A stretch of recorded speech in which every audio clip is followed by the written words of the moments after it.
Good morning, my dear student. This is chapter number 1, class 12, part 1, chemistry of first chapter, which is the solid state. So, my dear student, I am going to teach you today the difference between the crystalline and amorphous solid in a detailed way. So, my dear student, due to differences in the arrangement of constituent particles, the crystalline and amorphous solids differ in their properties. The important difference between crystalline and amorphous solids are differences के आधार पे इनकी जो arrangement होती है constituent particles के crystalline अमorphous solid का, ये इनके प्रॉपर्टीज में डिफर करता है और ये कुछ इंपॉर्टेंट डिफरेंस यहाँ पे बताया गया है क्रिस्टलाइन अमorphous सॉलिड का. The first one is the characteristic geometry. The crystalline solids have definite regular geometry because of orderly arrangement of constituent atoms molecule और ion in the three dimensional space. On the other hand amorphous solid do not possesses any regular arrangement of constituent particles and therefore do not have any definite geometric shape. So my dear student, मेरे प्यारे बच्चों, characteristic geometry जो होती है, characteristic गुण जो होता है ज्योमेट्री का, क्रिस्टलाइन सॉलिड का एक डिफरेंट रेगुलर ज्योमेट्री होती है क्योंकि उनके जो कंस्टिट्यूएंट होते हैं एटम्स, आयंस और मॉलिक्यूल, ये ऑर्डरली अरेंज होते हैं, ऑर्डर में अरेंज होते हैं और ये थ्री डायमेंशनल स्पेस में अरेंज किए हुए रहते हैं. अदर एंड की अगर बात करें और बात अगर करें अमorphous सॉलिड्स की, तो इनका कोई रेगुलर अरेंजमेंट कंस्टिट्यूएंट पार्टिकल्स का नहीं होता है और इसलिए ये डेफिनिट ज्योमेट्रिक शेप नहीं प्रदान करते हैं. मेल्टिंग पॉइंट की बात करते हैं. The crystalline solid have sharp melting point, that is they have the change abruptly into liquid state, that is going to be change into the liquid state at the sharp, but they have changed abruptly to liquid state at fixed temperature. On the other hand, amorphous solid do not have sharp melting point, rather on heating the first soften and then melt over a range of temperature. These properties made up in molding and blowing them into the various shape. So melting point की बात करते हैं तो crystalline solid का sharp melting point होता है, इसलिए ये चेंज एब्रप्टली करते हैं लिक्विड स्टेट में एक फिक्स टेम्परेचर पे. इनका टेम्परेचर, इनका तापमान एक फिक्स होता है. अगर दूसरी ओर से बात करें तो amorphous सॉलिड्स का शार्प मेल्टिंग पॉइंट नहीं होता है, रेदर उसको अगर हीट करते हैं तो पहले ये सॉफ्ट होता है, उसके बाद ये मेल्ट करके एक रेंज ऑफ टेम्परेचर में मेल्ट करता है. ये प्रॉपर्टी मोल्डिंग में और ब्लोइंग में यूज होती है और इनको वेरियस शेप प्रदान करता है. एग्जांपल के तौर पे हम ग्लास की बात लेते हैं. ग्लास को अगर हम हीट करते हैं ग्रेजुअली, लगातार कंटिन्यू हीट करते हैं तो पहले ये सॉफ्ट होता है और स्टार्ट करता है फ्लो करना, बहना शुरू होता है without undergoing A definite and abrupt change. बिना किसी डेफिनिट और एब्रप्ट चेंज के लिक्विड स्टेट में कन्वर्ट होता जाता है. बाद में जाकर के यही ग्लास को मोल्ड करके किसी भी तरह के डिजायर्ड शेप में कन्वर्ट कर सकते हैं. सो मेरे प्यारे स्टूडेंट्स, इस बात की आपने देख लिया है, कैरेक्टरिस्टिक ज्योमेट्री और मेल्टिंग पॉइंट देख लिया है. अब आगे हम लोग चर्चा करेंगे इसके नेक्स्ट पॉइंट की हम चर्चा करेंगे आइसोट्रॉपी एंड एंट्रोस्कोपी. आइसोट्रॉपी एंड एंट्रोस्कोपी की अगर बात करते हैं तो इसके कुछ गुण होते हैं, आइसोट्रॉपी एंड एनिस्ट्रोपी. तो अब इसकी हम लोग चर्चा करेंगे, इसके बारे में आप थोड़ा देख लीजिए, इसके बारे में भी जानकारी आप प्राप्त कर लीजिए. मेरे कुछ 12th के स्टूडेंट्स का डिमांड था और कुछ 10th के बच्चों का भी डिमांड था कि सर आप कुछ चीज़ों को हिंदी में बताइए. तो मैंने शुरू किया है दीपावली के टाइम से क्लास 12 का वीडियो डालना और मैं उम्मीद करता हूँ कि मेरे बच्चों के द्वारा ज़्यादा से ज़्यादा वीडियो को शेयर किया जाएगा और मैं कोशिश करूँगा कि केमिस्ट्री को आपको बहुत ही साधारण रूप से समझा सकूँ इन ए सिंपल वे. ऐसा नहीं है कि मैं हिंदी बोलना नहीं जानता हूँ, मैं हिंदी बहुत ही अच्छी तरह से बोलना जानता हूँ, बट 10th के स्टूडेंट्स को मैं सिर्फ और सिर्फ इंग्लिश में वीडियो डाल रहा हूँ और वो आपके इंग्लिश में वीडियो के साथ साथ उनको पूरी तरह से मैं डिटेल ब्रीफ एग्जांपल्स के द्वारा इंग्लिश में ही समझाता हूँ एक सिंपल लैंग्वेज में. So simplicity is the best to understand each and everything. So my dear student, you always try to be understand anything in a simple way. Let's start with the third topic of difference. That is the isotropy and anisotropy. That is the isotropy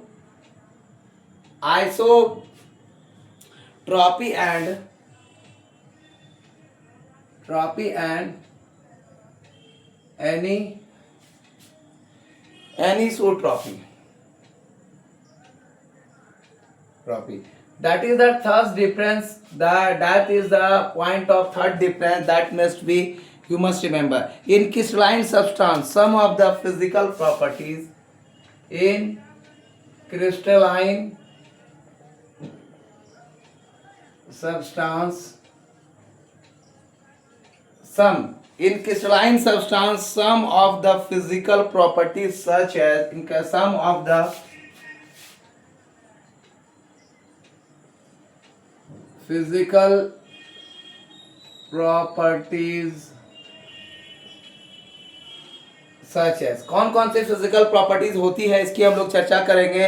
electrical conductivity, thermal, such as electrical conductivity,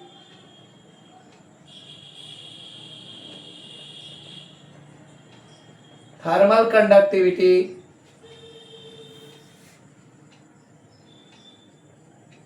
electrical conductivity के बारे में जान रहे हैं आप कि electrical को कैसे कंडक्ट किया जाता है। थर्मल कंडक्टिविटी के बारे में जान रहे हैं। Mechanical strength, refractive index, mechanical strength,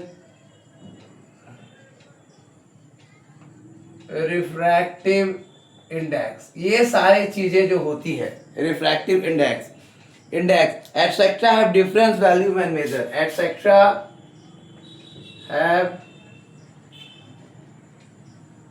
different values when measured, इनका डिफरेंट वैल्यू होता है जब इसको हम मेजर्ड करते हैं along different direction in the same, along different directions in the same का मैनर है, सेंस है यहाँ पे, in the same crystal। अब इसकी हम लोग चर्चा करेंगे आगे जाकर के पूरा डिटेल में। सो such substance which have physical, such substance which have physical, such substance which have physical properties different in different direction, physical properties different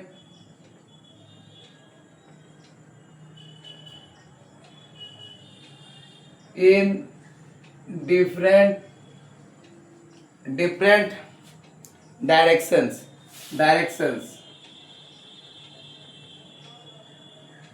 are called anisotropic। इसको हम लोग एनिसोट्रॉपिक कहेंगे, इसको हम लोग क्या कहेंगे, एनिसोट्रॉपिक। लेकिन 10 crystalline substance on 10 crystalline substances are anisotropic, 10 crystalline substance are anisotropic. Crystalline substance क्या होता है, एनिसोट्रॉपिक होता है।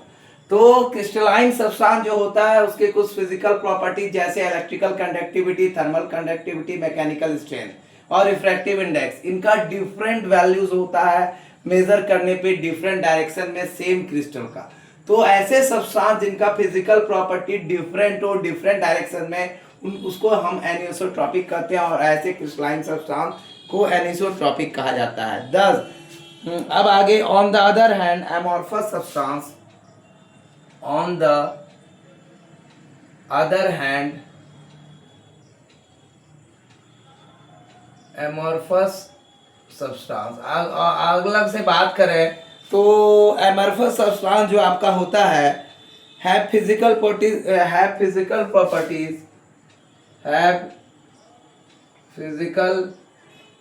Properties same in all directions, इनका फिजिकल प्रॉपर्टी सेम होता है ऑल डायरेक्शंस में, सेम इन ऑल डायरेक्शंस, सारे डायरेक्शन में इनकी फिजिकल प्रॉपर्टी सेम हो रही है, ठीक है, in all direction, and are called isotropic, and are called isotropic. इनको हम लोग क्या कहेंगे, आइसोट्रॉपिक कहेंगे। एक को हम कह रहे हैं एनिसोट्रॉपिक और दूसरे को कह रहे हैं आइसोट्रॉपिक। तो ये बातें होती है। अब आगे कहता है liquid and gases are also isotropic, liquids and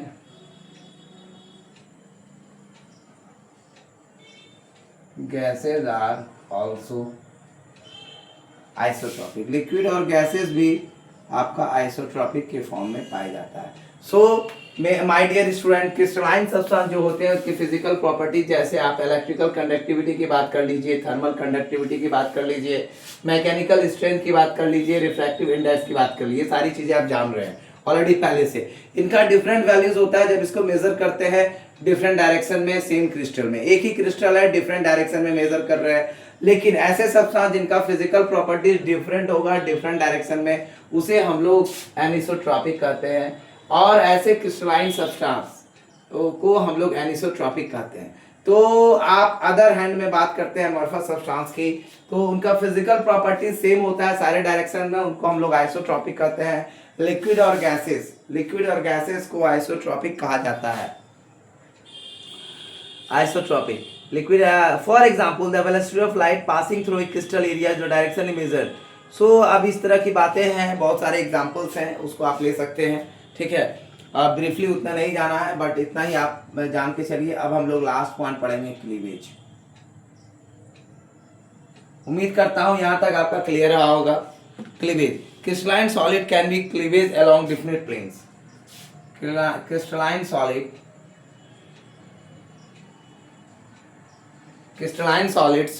solids can be cleaved along, crystalline solids can be cleaved along definite planes.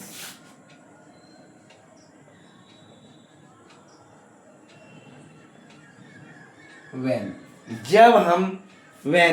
cut with a sharp edge tool, when cut with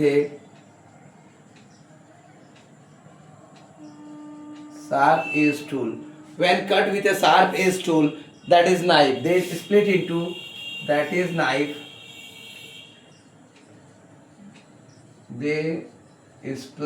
into pieces.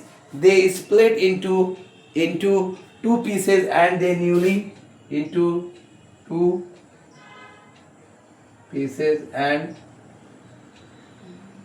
the newly, और जो नया substance बना हुआ रहता है, the newly generated surface are plain and smooth, and the newly generated surface are plane and smooth. Newly generated जो surface होता है वो प्लेन एंड स्मूथ होता है। लेकिन अगर हम बात करें एमॉर्फस सॉलिड का, on the other hand amorphous solids, other hand की बात करें तो एमॉर्फस सॉलिड्स क्या होता है? Amorphous solids can not B clean along definite shape, can not be cleaved along definite shape. इसको हम क्लीव नहीं कर सकते हैं, कट नहीं कर सकते हैं डिफिनिट शेप में क्लीव्ड अलोंग डिफिनिट शेप में या definite planes, can be cleaved along definite planes. अब आगे क्या होगा इसके साथ, एमॉर्फस सॉलिड्स के साथ? When cut with a sharp edge tool, when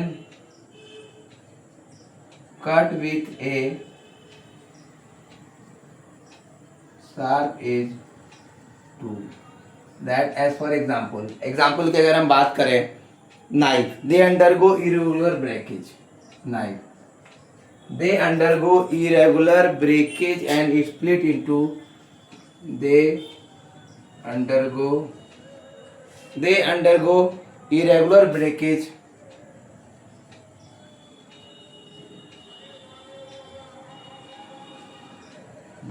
and split into pieces, two pieces with irregular surface।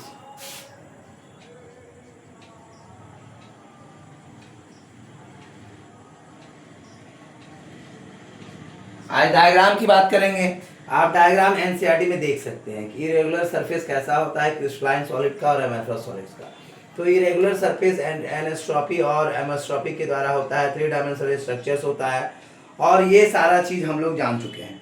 तो मेरे प्यारे बच्चों, ये सारी चीज़ें हैं, आप इसको डेफिनेट जान रहे हैं, समझ रहे हैं और परख रहे हैं। सो पहला मैंने तीसरा जो पॉइंट था आइसोट्रॉपी एनिस्ट्रोपी, जिसकी हम चर्चा कर चुके हैं।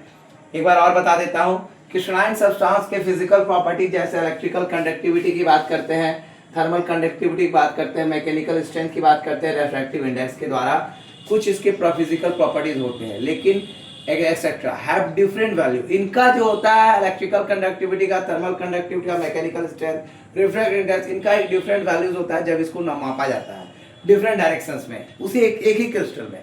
लेकिन कुछ सब्सटेंस ऐसे होते हैं, ऐसे सब्सटेंस जो physical property different to different directions में, उनको हम लोग एनिसोट्रॉपिक कहते हैं, और ये क्रिस्टलाइन सब्सटेंस एनिसोट्रॉपिक कहलाते हैं। अदर हैंड की बात करें तो अमरफस सब्सटेंस में कोई चर्चा नहीं होगी ज़्यादा, फिजिकल प्रॉपर्टीज इनका ऑल डायरेक्शंस में सेम होता है, इसलिए इसको आइसोट्रॉपिक कहते हैं। लिक्विड और गैसेस जो आपका होता है वो आइसोट्रॉपिक होता है। क्लीवेज की बात करते हैं, काटने की बात करते हैं। पहला आपने पढ़ा इसका ज्योमेट्रिकल कैरेक्टरिस्टिक्स, यानी ज्योमेट्रिकल कैरेक्टरिस्टिक्स पढ़ा, कैरेक्टरिस्टिक ज्योमेट्री। दूसरा पढ़ा आपने मेल्टिंग पॉइंट। तीसरा आपने पढ़ा आइसोट्रॉपिक एंड एनिसोट्रॉपिक। एंड चौथा आप पढ़ रहे हैं क्लीवेज। क्रिस्टलाइन सॉलिड का क्लीव जो होता है अलोंग डिफरेंट प्लेन में होता है। जैसे जब इसको हम काटते हैं शार्प एज से, टूल से, नाइफ से, तो स्प्लिट करता है दो पीसेस में, और इसका नया जो शेप होता है वो सरफेस प्लेन और स्मूथ होगा। इसका सरफेस आपका प्लेन और स्मूथ होगा, किसका? क्रिस्टलाइन का, क्रिस्टलाइन सॉलिड्स का। लेकिन अदर हैंड की बात करें तो अमरफस सॉलिड्स को हम जब क्लीव करते हैं along with definite planes, can not be cleaved. इसको हम डिफिनिट प्लेन्स में नहीं कर सकते हैं, क्लीव नहीं काट सकते हैं। सो जब इसे हम कट करते हैं शार्प एज टूल से, जैसे नाइफ से अगर हम काटें तो ये कटेगा, लेकिन इरेगुलर ब्रेकेज होगी। ये भी दो पीसेस में कन्वर्ट होगा, जैसे ये दो पीसेस में कन्वर्ट हुआ था, ठीक है। ये भी टू पीसेस में ये भी क्या होगा, दो पीसेस में कन्वर्ट, लेकिन इनका सरफेस जो होगा ये इरेगुलर होगा। That is the main difference. The surface is plane and smooth and that is the irregular surface. That is all about the crystalline solid and amorphous solid. So my dear student, there are something, the few things are there, the few things are there, the few things are there of some questions also inside in text questions also there, in text questions also there in the crystalline solid and amorphous solid. So my dear student, if you want to just go throughout this in text questions, just kindly go throughout the questions, and if you want to solve it, I am going to make it clear also. So if you want to just solve it, no problem, I will make it clear. So I am just going throughout the questions also. Today's session is not too much long, but I take a few times also. That is the difference between the crystalline solid and amorphous solid. So my dear student, this topic is going to be more. There are 5 questions. In next class we will discuss the 5 questions. I promise you. In the next video I give you the in-text of NCERT. You will also read and go throughout the questions. So my dear student, thanks for watching my video. This is Surya Anand, chemistry teacher. Give more views, like and share, and just communicate to the students of different culture region of CBSE student that continue watch my video, give more share, views, and subscribe my channel more and more, that I will reach to those students who are not able to take tuition or take anything. So I am giving you lots of things in chemistry. I am giving you lots of things in chemistry, and try to make the chemistry in an easy way. Learn the chemistry in easy way. Please visit my channel, Surya Anand, chemistry teacher. The channel is Surya Anand Teaching, and my best wishes to all of you. Happy Chhath Puja. Thanks for watching my video.